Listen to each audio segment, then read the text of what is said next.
आषाढ़ के महीना बरसे रे बदरिया, तोर सुरता माँ भीजे मोर अखिया।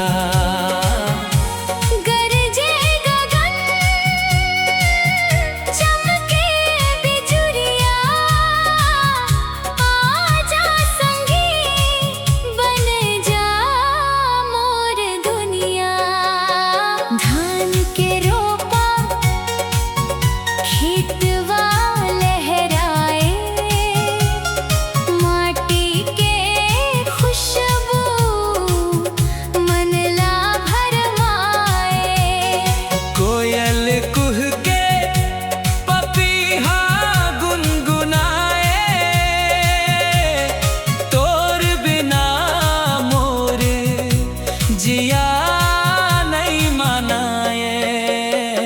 आषाढ़ के महीना बरसे रे बदरिया।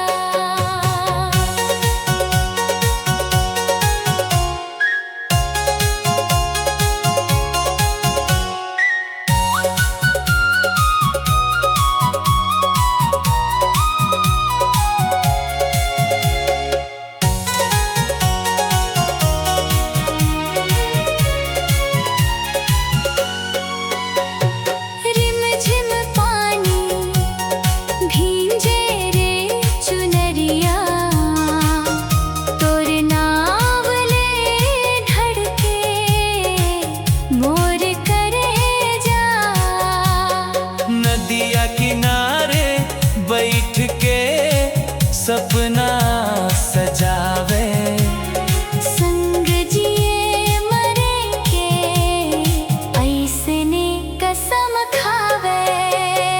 आषाढ़ के महीना बरसे रे बदरिया।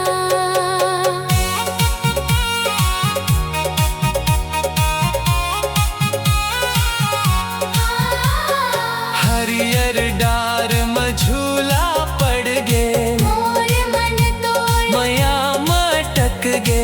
आषाढ़ के पानी जैसन प्यार बरसावे, जन्म जन्म तक संग निभावे।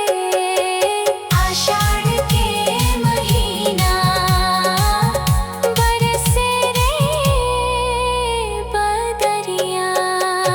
चंदा छुप गे घन घोर बदरी